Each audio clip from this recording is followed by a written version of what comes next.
Hello, everybody.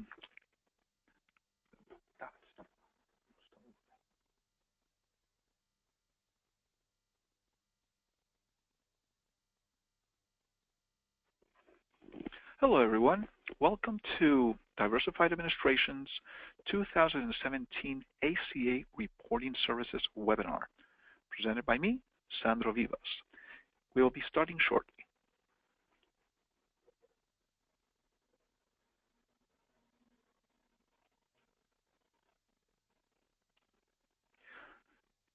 Again, this is Diversified Administrations Incorporated 2017 ACA Reporting Services webinar.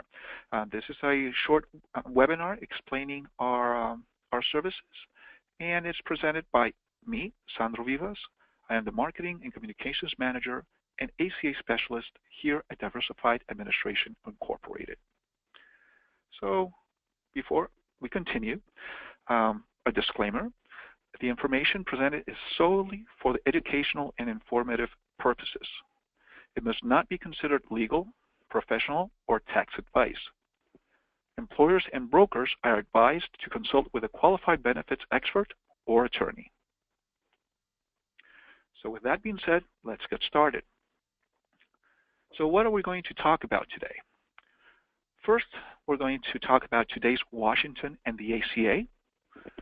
Then the ACA for 2017, more of the same. The IRS error notifications that are bad. Who must file? IRS and enforcement. And Diversified Administration Incorporated, that's DAI for short, 2017 ACA reporting services, and we'll be talking about our data gathering spreadsheets, our process, and deadlines.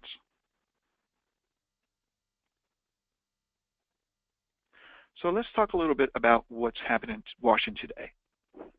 Well, as we all know, we have Trump as president, and he cannot fulfill his campaign promise of eliminating or repealing the ACA, Obamacare.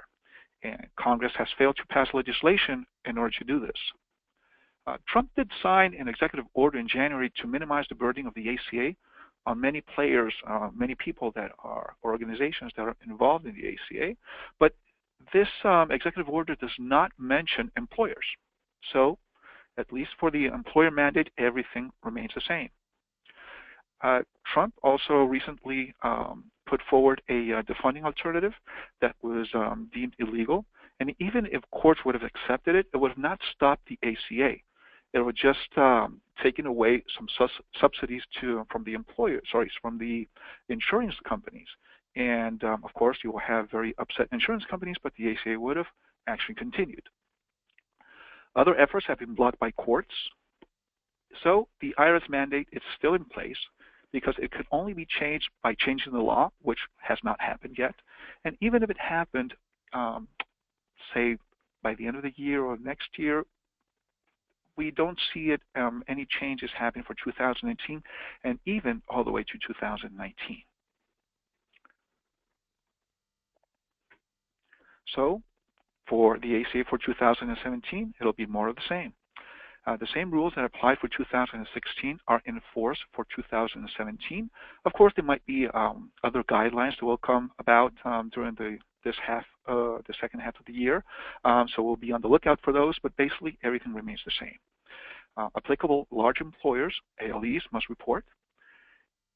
Data in the 1094 and 1085 forms must be accurate and submitted on time. Again, this is very important for the ACA as it has been for the last couple of years, so it's still the same for this year, for 2017. Employers are still subject to penalties for inaccuracies, untimeliness, and noncompliance.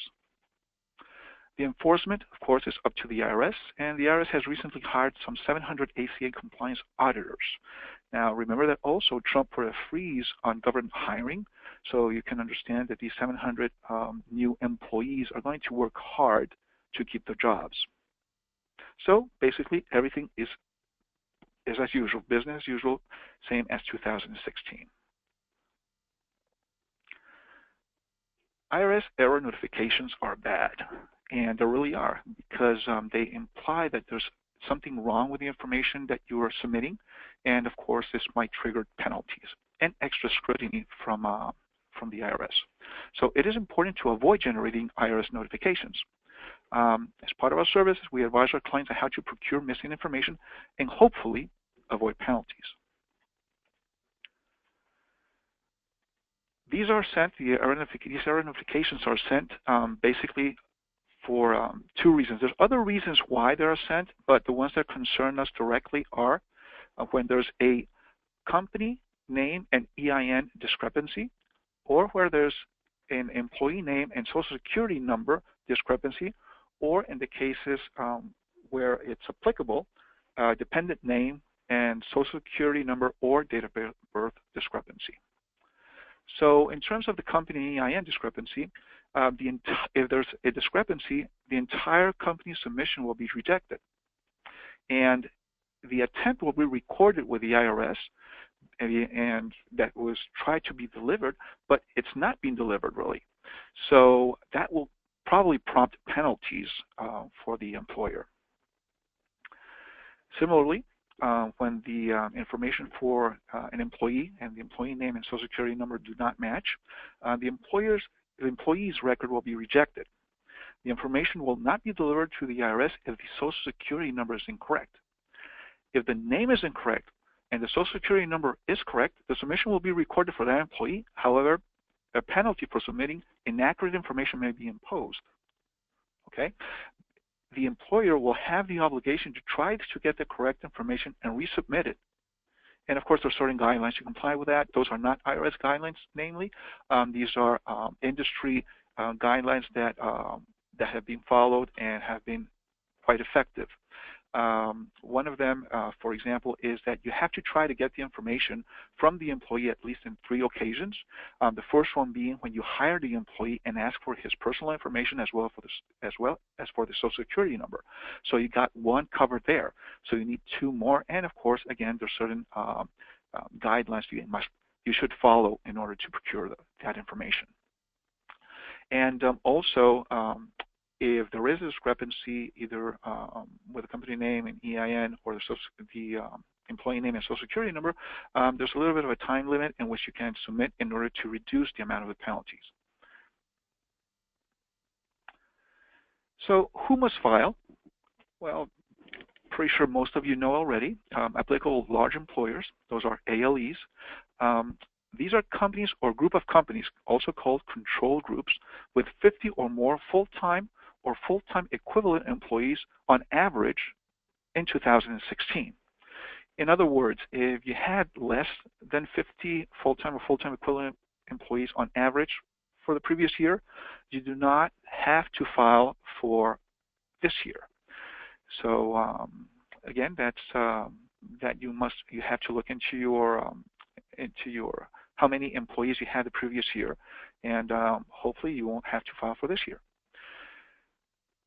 Smaller employers must file if, of course, if you have less than 50 employees, general rule, you wouldn't have to file, except if you, apart from having less than 50 full-time equivalent employees, you offered coverage and are self-insured.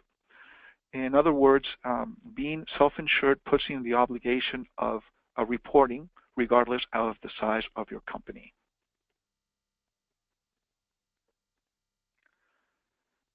The IRS and enforcement. By law, the IRS is the enforcer of the ACA, and it has the manpower to audit and the mandate to see that the law is followed. Again, I bring your attention to the new 700 auditors that they recently hired. They also have this ACA compliance validation system that helps them determining and enforcing penalties. This came online, I believe, on May 2017, so they would have not actually put it online if they did not intend to use it. So that is an indication that definitely there's going to be enforcement. Penalties can reach, depending on the kind of penalty, can reach several levels of the dollar amount that you'll be responsible for. First, if there's penalty for no offer of coverage, which is $2,260 for each full-time employee for the year. Penalties for offering non-compliant coverage are $3,390 for each full-time or full-time equivalent employee per year. If you do not file what they call returns, the forms, with the IRS, that's $260 per return, per form. And if the file has incorrect information, that's $260 per form or return. So these are accumulative. So they actually add up for each one of those kinds of mistakes. So all the previous ones, for all these penalties, the total penalties are capped at $3,193,000 per calendar year. Still a lot of money. Now, if by any chance a company willfully disregards all this, the filing, the obligation to file, and they do not submit anything, there will be a $530 penalty per return, and there's no cap. So if you happen to be a large company, it adds up and it can go into the many millions above the $3 million that we mentioned a moment ago.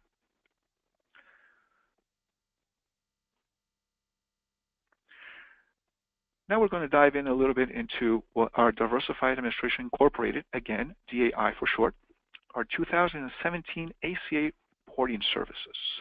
We're going to talk a little bit about our data gathering sheets, our process, and deadlines. So about our data gathering sheets. First, they're very easy to understand because, again, we're asking for information that the employer should be able to procure. There's no calculation needed because we will do that for you. Based on the information you will provide, our system will read that information and produce the necessary codes and information that goes into the 1094 employer sheet, or the 1094 B or C forms, and the 1095 B or C forms for the employees. Our sheets have macro automation to avoid impersonal information. This will allow us, or first, will allow the client that when entering information, the system will review that information automatically and note what information is incorrect or might be incorrect for the employer to review it and correct that information before even sending it to us, which reduces time and also reduces the possibility of missing something. And also, as I mentioned, the input error message will help correct possible mistakes. The 1094 employer sheet is the company-related sheet. And that's where you put information about the company and about the coverage plan data. The 1095 sheet, or employee sheet, how we call it, that's where the employee census, employment information, and coverage information goes. And in the cases where dependent information is needed, namely for self-insured companies, that's where you will also enter that information for dependents. So let's take a look at our spreadsheets real quick in order for you to have an idea of how they look and how they work. As you can see, I have them here, and it's probably a little small for you to read, but here it reads employer, and the other one reads employee to differentiate them one from another. So let's start with the employer file, which should be the first one that you fill anyway. So let's give it a moment to load up.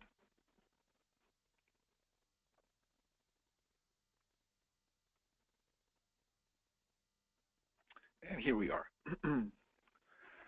So as you can see, the first thing you'll notice is that most of the spreadsheet is blacked out.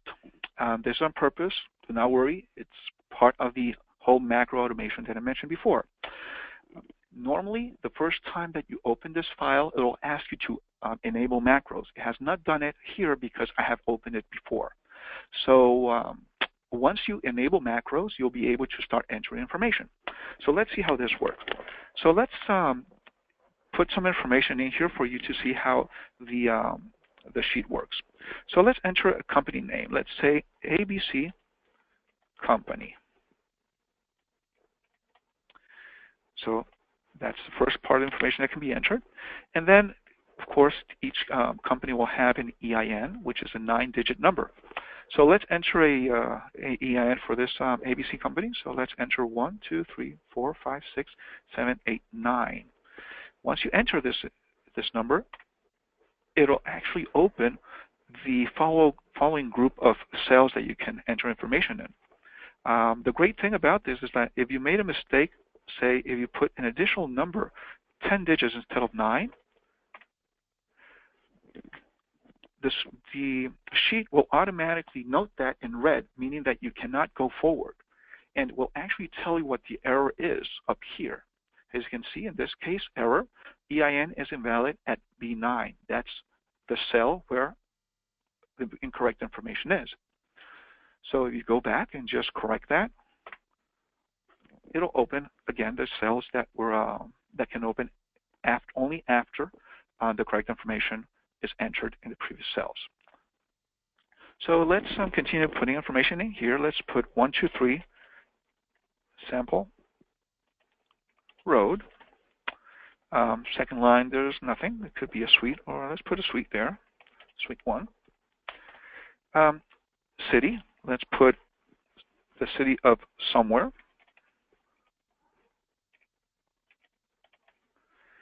And the state. We strongly recommend, instead of actually typing the state name, as it will not accept it, or typing the state code, to choose it from the drop-down menu. The reason we do this is because, believe it or not, in previous years we had employers fill the state name, either spelling it incorrectly or actually using the incorrect state code. So for that reason, we put the drop-down menu. Please use it. It just makes it easier for everybody.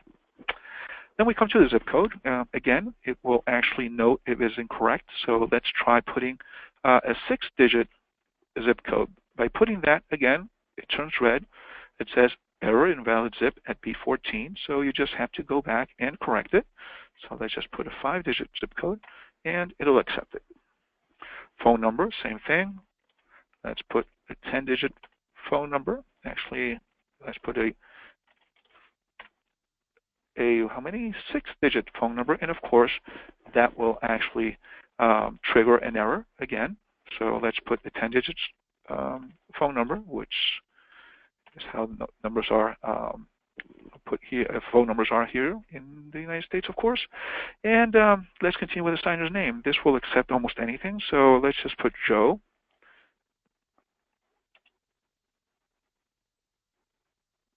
And just put Joe Doe. The title, let's put President. And Joe's email, let's put Joe at abcco.com.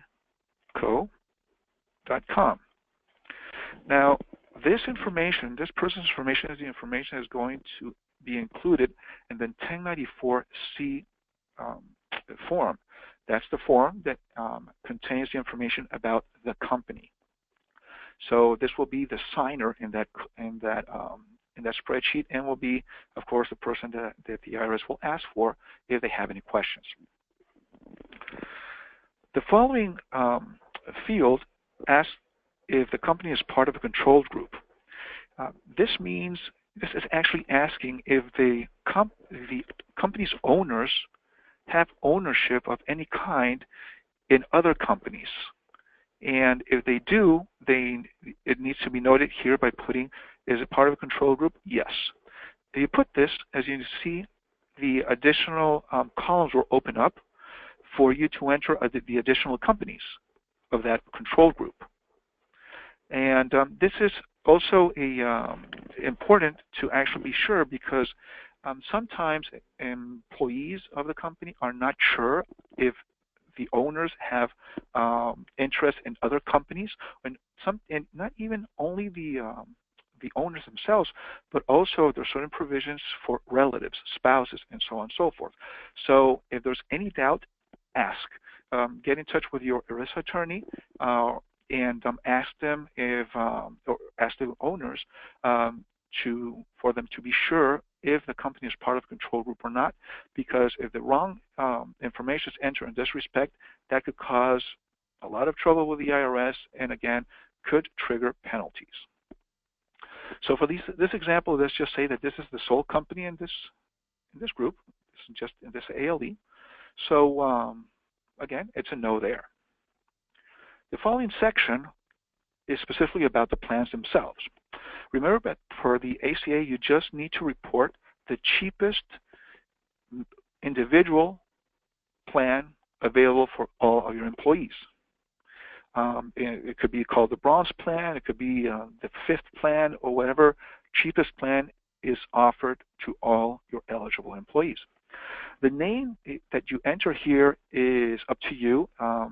It's really a name that you'll enter as a reference in case you're asked about it by the IRS or any other government agency, and for you to be able to refer to it right away by name. So whatever name you put there will be fine. For this example, we'll just enter Plan A. Now, Plan A must have a start date. So, of course, we have calendar year plans and non-calendar year plans. So if it is a calendar year plan, meaning that it starts on January 1st, 2017, it will give you the option to put another date. And if you put 12/31/2017, it will open the rest of that section for you to enter information. If the plan started the previous year, let's say it started sometime in 2016. Let's say it started September 1st of 2016. Okay, and it's a calendar year because normally plans are just 1 year long. So it would have ended in August 30th. So that'll be 8/30/31 actually. I actually just put 30 for you to see the what will happen. 2017. So it'll open up it'll open up because it's actually before that, because it allows that, but it should end in 8/31/2017. It'll open up the next section. And it'll open up this next section because still there will be some months to go before the end of 2017. And since we're actually covering, reporting what happened in 2017, that's why it'll open this section here. Okay, so that's why if you actually entered, again, as our previous example, 1/1/2017 to 12/31/2017, what will happen is it'll block that section, the second section again, because we do not need that information. We only need information for 2017. The next question, waiting period. This will be the waiting period that you have for your employees to become eligible for coverage. So let's use 60 days, and that's what you enter there. Then coverage effective date. So when does the coverage actually start? We have two codes. We have codes 1 and 2, and this little box here, it explains what each one means. Code 1 will be if the coverage starts immediately following the waiting period. And code 2 will be if it starts the first of the month following the end of the waiting period. Normally, it will be the first of the month following, so we'll use code 2. Coverage termination date. Of course, once the employee is terminated or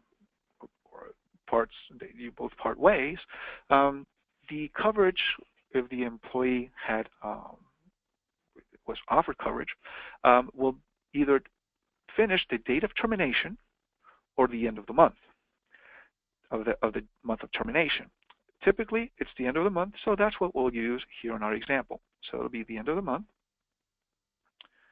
Now, does your plan meet minimum value?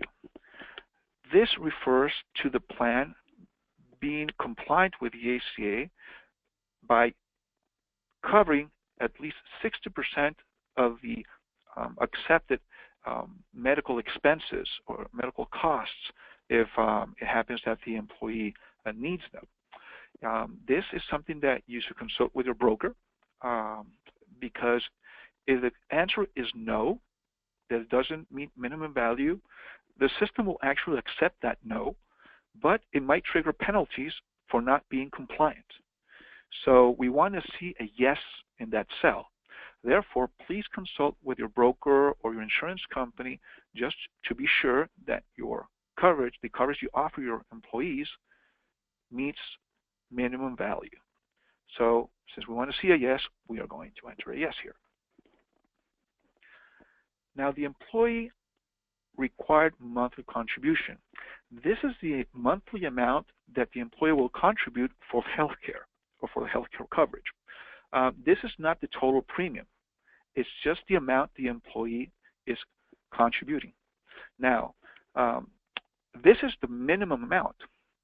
This is not a percentage of the income or anything like that. It's just the minimum that your least paid employee pays to actually have coverage, because at that level, all the other employees that will be the minimum that all other employees will have to pay for it. So that amount will be entered here. Let's say that for this particular circumstance, the amount is $250 per month. Once you enter, the system will automatically populate the affordability safe harbor. There are 3 safe harbors in order that you can apply in order to determine if your plan is affordable. So you have the rate of pay, W-2, and FPL, which is federal poverty level. The rate of pay is where you compare this amount with the monthly income of your employee, and as long as it doesn't exceed 9.69% of that income, technically is household income, but because you don't know the household income, it's applied to the employee's income. So as long as it doesn't exceed 9.69%, that's okay. You can also use the previous year W-2. That will be the amount of that's in box 1 of the W-2, which is the gross income of the employee. And again, if it doesn't exceed 9.69% of that amount, you should be fine. Then the FPL, the federal poverty level, which I believe stands for this year around $17,000. So if the monthly contribution does not exceed the monthly prorated amount of the $17,000, if it doesn't exceed 9.69% of that amount, then you're safe. For example, at $250, the system suggests rate of pay. You can use whichever you would like. In this case, say W-2, because you looked at that employee's W-2 from the previous year. Yes, the system will accept it, but the green background will go away because we don't recommend it. We recommend the rate of pay. Now, with certain other amounts, there will be different recommendations. Let's say that the required monthly contribution is only $10. So as you can see, it changes the federal poverty level because it's a better match. Because at $10 per month for insurance, even a person that is on the federal poverty level it'll be affordable for them. Okay. So let's put it to something that's more common. Let's put $150 per month. So it's rate of pay again. The next question is regard to funding. There's 3 options here. There's fully insured, self-funded, or a combination. For the ACA, self-funded plans and combination plans, meaning that they're sort of self-funded but also sort of fully insured, are basically treated similarly. So the main difference will be between the fully insured and the self-funded or combination. So depending on what your company uses or the way it's covered, you will choose whichever of those options. It's very important to actually be sure about this because it changes how the whole process of actually determining the codes actually happens. And at the same time, if you are self-funded or combination, you will need to report dependents. while being a fully insured company, you will not need to report dependents. So let's, for this example, use fully insured. Now, the next one asks about if you also offer through the plan spouse coverage, and that could be a yes. And do you offer dependent coverage, which is obligatory? And you put yes. So, and that's it. That's how you put this information in. Now, the name that we use for the company, of course, is a fictitious name, will have to be the name that the IRS has for your company. The way that we try to guarantee this is by asking you to submit to us an EIN verification document. This is a document that you can ask the IRS for, and we can provide you with the contact number where you can call to get it, or a IRS document that you already have in your files where you have the name of the company and the EIN on it. So if you submit that document to us, it'll allow us to verify that you have the same name as the IRS, and the IRS comes back with some sort of IRS notification regarding that, IRS error notification regarding that, we can show them their own document, and they might back down. So that so we want to use the name of the company as the IRS has it. So in the same way, when you're going to save the name of the company, and I'm going to put this in capital letters because the IRS uses capital letters, and it just makes it so much easier for us to read. So ABC Company, and now that you have filled this first file, what you'll do is you'll want to save it. So let's save it, and I have them in desktop. So as you can see here, the employer data sheet has this section here that's company name as in the IRS doc. So since the name that you would have provided there in the file should be the name as the IRS has it, just replace it there, ABC Company, and save it.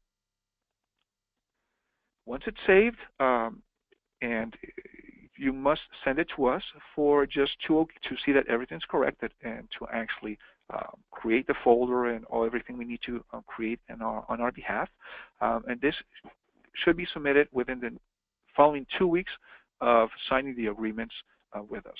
Now, we'll go over that afterwards when we explain the deadlines. Now, in order to work with the employee file, the employer file must remain open. So I'm not going to close this file. I am just going to minimize it. And now let's go and see the 1095 employee sheet. So let's go back here. And again, this one says employee data sheet. So let me just open it here. And now here it is. As you can see, this one has not been opened before.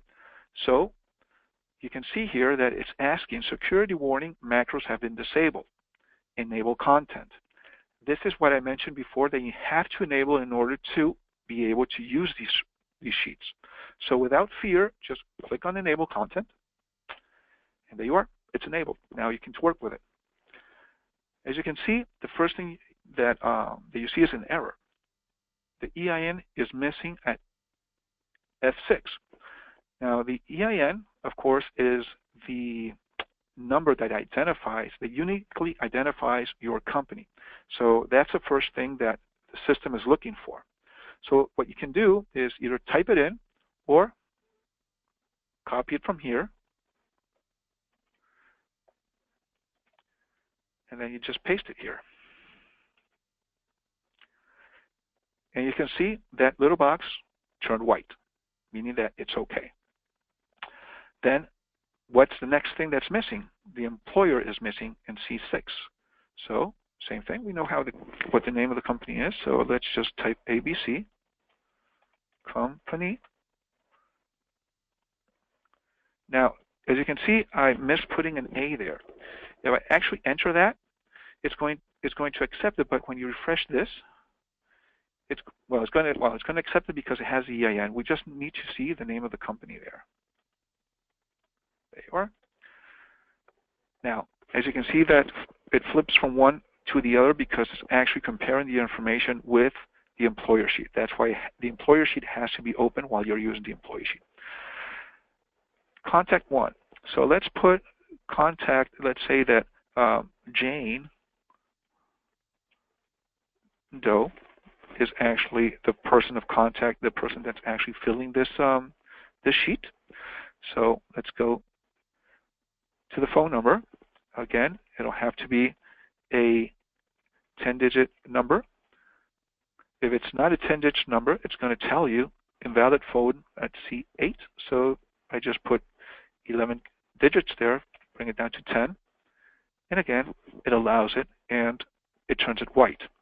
Email, let's just put Jane at abcco.com.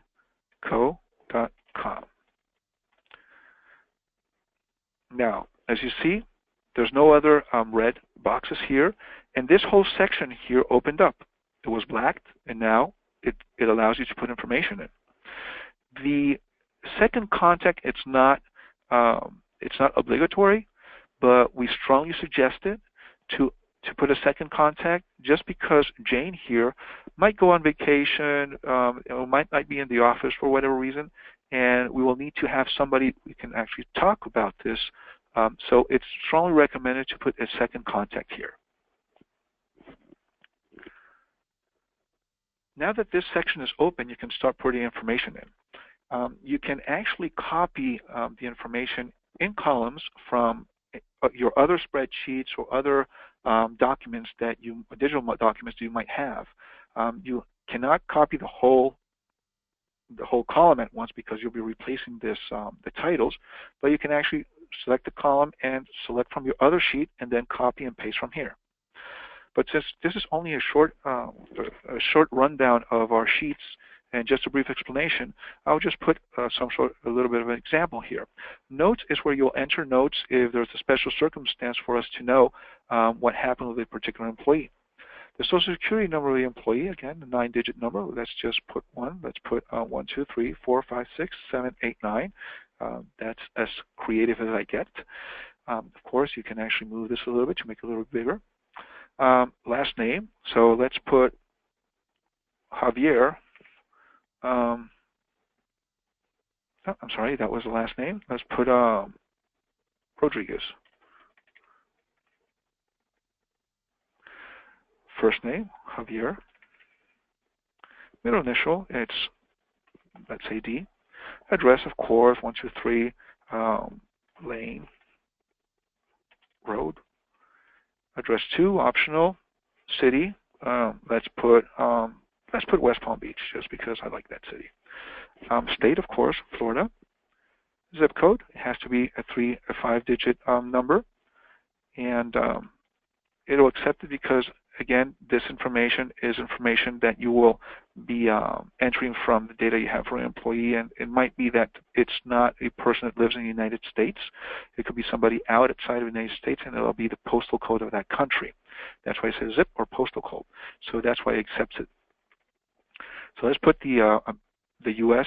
Zip code, which is 5 digits, and the country code that can be left blank, or you can put USA. In case it's another country, you just put the country code for that particular employee.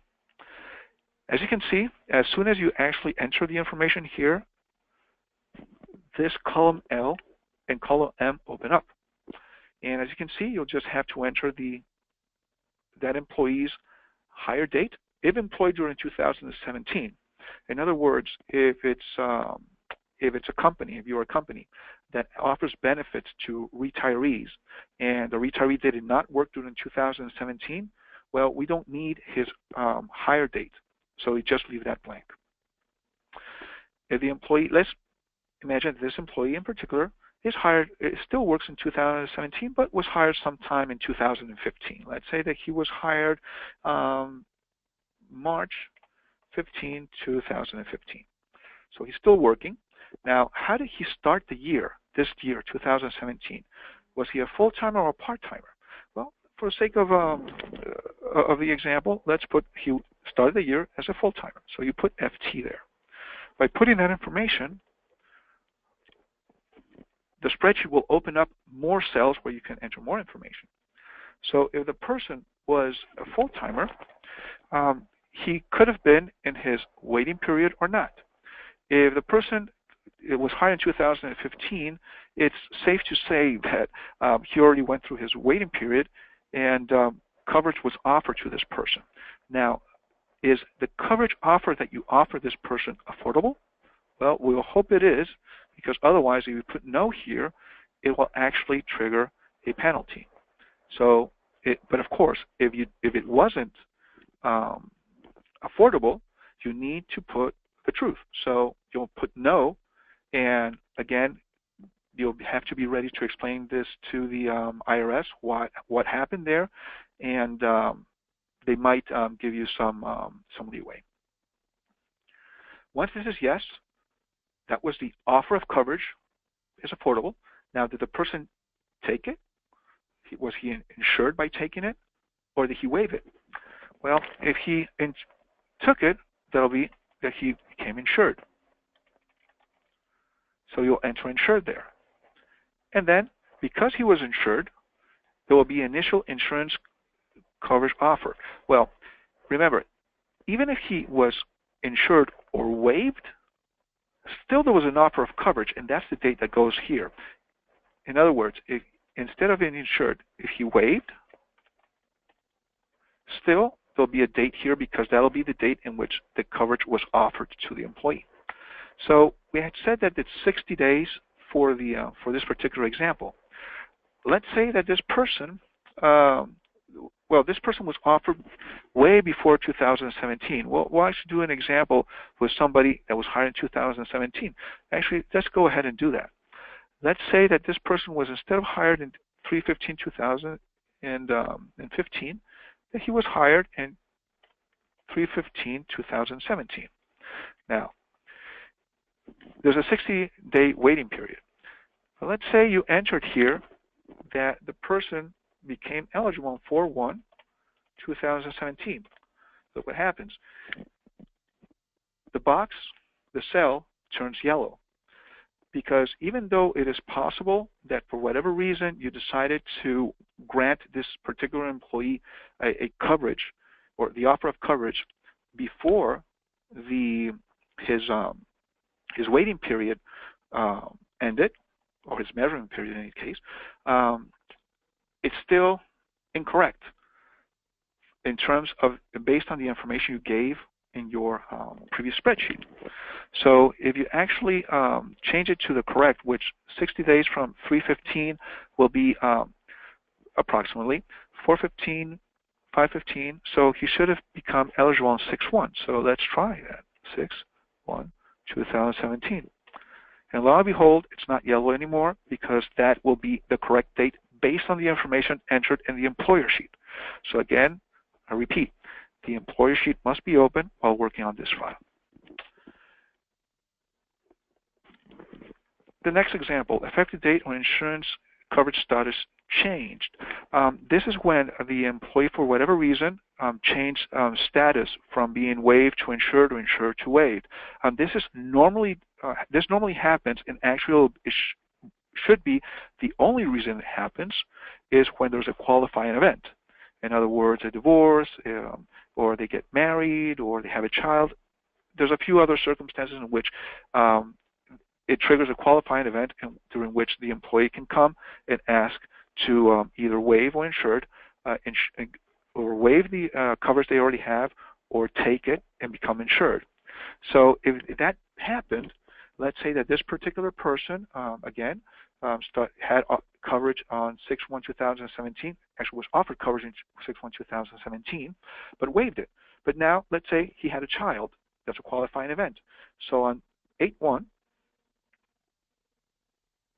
let's put it, just to put in another number that it's not a first of the month. So 2017. So what happens here? Since he had waived before, and since there's a status change on H2/2017, that means that he became insured starting the first of the month that happened, or the day after, or on that day, depending on what you have on your employer sheet. Normally this will be a first, but I just wanted to show you that by putting any date here, it will actually change this, which you have no access to. You can't change this.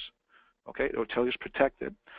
To whatever it was here, I will just put the contrary here. In other words, if you change this to insured, this will change to waived. Okay? So just to make it easier, so let's put back waived here.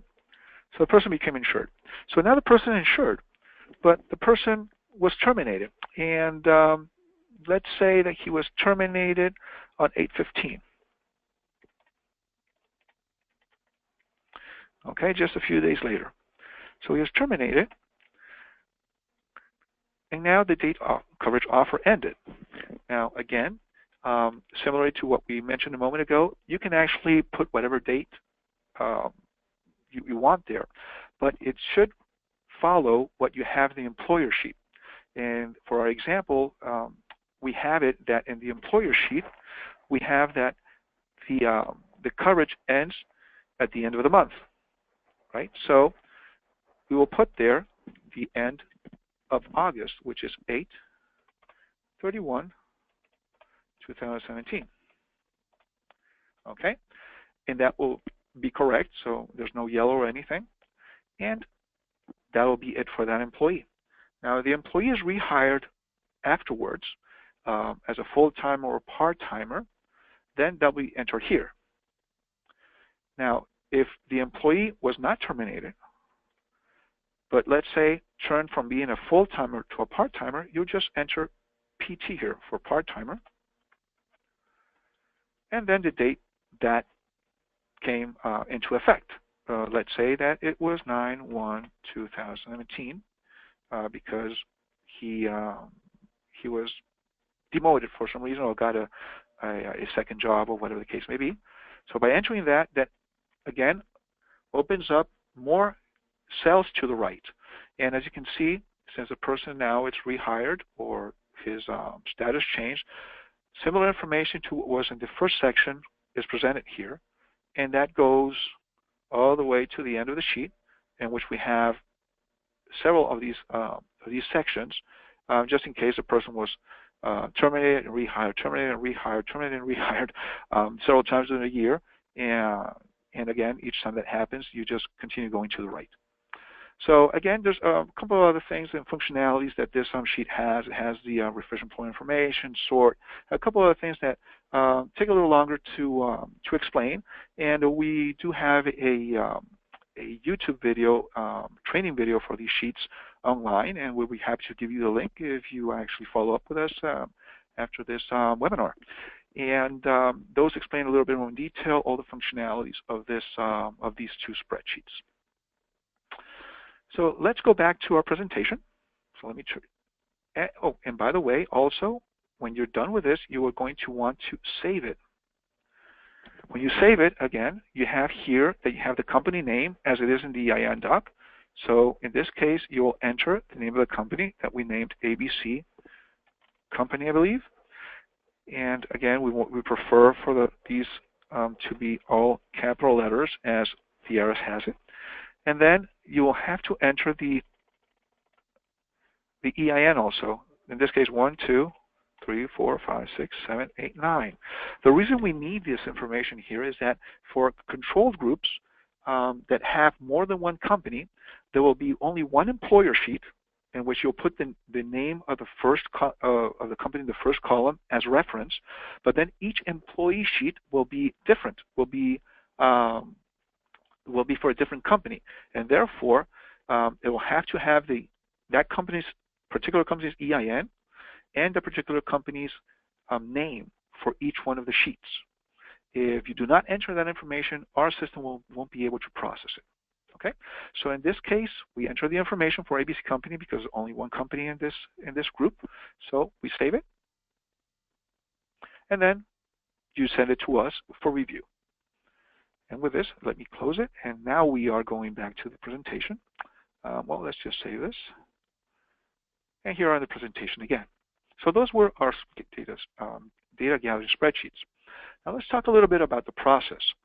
So as I mentioned, there's our nice little logo here, we'll send you our spreadsheets to be filled. It'll be sent to the HR person or the person in charge of actually being our point of contact, and this person will receive the sheets and will fill information in it. They will after send it to us securely, and we will process these sheets through our systems. If after the process we find that there's still errors in the sheet, it'll be returned to the filler, in this case the HR person, and to correct. Of course, during this phase, there'll probably be a couple of back and forths, and of course each time we'll explain where the error lies or where the discrepancy is for HR to take care of it. And of course they will correct that, send us the sheets again securely, we'll process again, and this will continue all until we can actually okay the sheets. There are several submissions throughout the year of the sheets in order to actually keep checking for inaccuracies or mistakes and addressing them. And then by the end of the year, if the sheets are okay, by January 31st, we'll be mailing out the 1095 and 1095Bs or Cs to all eligible employees or to all individuals that should receive 1095s. This again is an IRS deadline. And then after that, we will be e-filing it to the IRS with a 1094 and all the 1095s by March 31st, which is also a IRS deadline. There's also an additional deadline that goes in between, which is February 28th, which is by when paper submissions have to be sent to the IRS, but we do not do that. We only do the e-filing because it's more accurate, it's faster, and there's less risk of the information getting lost in the mail. So let's talk a little bit about the deadlines. On the left side, you can see that we have the IRS deadlines. Again, these are imposed, so there's no say about that. So we have the deadline to mail the 1095s to all eligible employees and individuals that have to receive a 1095. And that deadline is Wednesday, January 31st, 2018. The following deadline, as I mentioned, is to submit paper filings, which we do not do. And that'll be Wednesday, February 28th, 2018. And the deadline to e-file all the 1094 and all the 1095s with the IRS. And that is Saturday, March 31st, 2018. Yes, it is a weekend. We have heard no change in that date, so we are aiming for, again, Saturday, March 31st, 2018 for that final submission, e-file submission to the IRS. In order to comply with these dates, we have our own deadlines. So the first deadline is 2 weeks from the signed agreements when we should have the first employer submission. Hopefully it'll be the only one, but sometimes some employers do not have the information for a plan that started during the year. So there will probably be a second employer submission afterwards, and that could be at any time as soon as the employer knows the information for that second plan. The following one will be 4 weeks from the signed agreements, which is the first employee submission. This is, again, the 1095 data gathering spreadsheet where you'll have the employee information, and you'll submit it to us, and we'll go through that process of checking it, and we'll send it to you okayed, and you will continue to enter information, and you will submit it again by Friday, October 13th, which will be the second employee submission. Then we will send you back the file okayed, and then the next submission will be by Friday, December 8th, for information all the way through the end of November. The following one will be the following and final one will be Wednesday, January 10th, 2018, which will be the fourth submission. This is the last submission, in which you will actually give us all the information for all 12 months of 2017. With this information, we are going to generate the 1095s that are going to go out to all those individuals that need to receive one. So we will start mailing as soon as we get that information and we put it through the system, and by then there should be absolutely no mistakes in the sheets. And if there was, having that deadline of the 10th will give us a little bit of time in order to address any little mistakes that might be still there.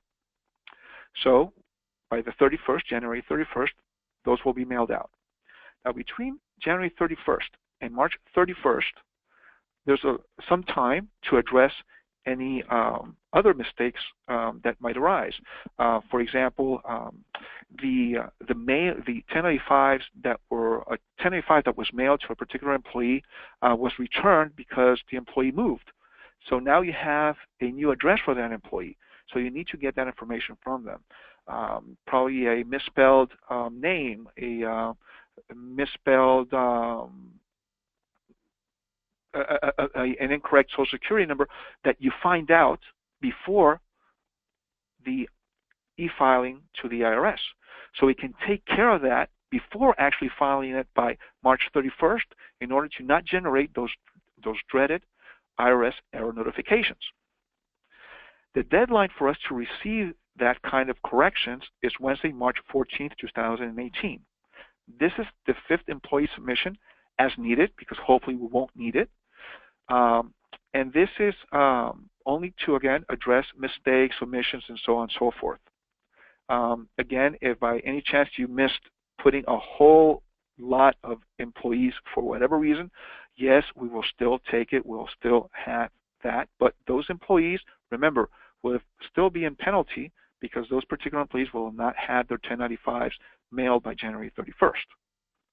But still, if you add them at that time, they'll still be submitted to the IRS, so you won't be liable for the full penalty, but possibly only for half of it. So again, 5th submission, we don't want it, but we'll take it as needed. And that'll be it for this presentation. Again, this is being a brief presentation, as brief as I can make it to put this much information in it. Again, there's going to be additional webinars in the near future going to the more specifics.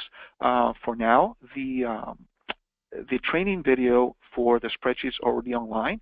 If you would like that information as well as an enrollment package, our enrollment package contains the business and service agreements that we'll need signed by you in order to hire us to do this 2017 ACA reporting for you, as well as containing the spreadsheets that you'll need, the ones that we discussed here, as well as our fee schedule and a couple of other documents that are going to be helpful.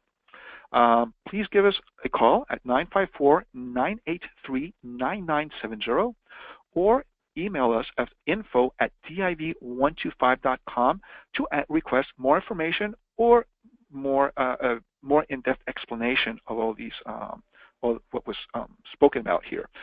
We can also do one-on-one webinars and trainings, and also, of course, we can actually have phone conferences as needed. Also, have in mind that we also offer other compliance and benefit services, such as Form 5500s, FSA and HRA, COBRA, welfare plan documents, and many more services that you might be needing. So please, give us a call. Please have in mind that you might be using one of our other services, and sometimes they're a little bit related to one another. So that'll be great if we can actually also talk about those. So again, thank you very much for attending this webinar. I hope it was helpful for you. And again, if you have any questions, please contact us and we'll be more than happy to answer any of your questions. This finalizes this webinar. Again, thank you very much for attending.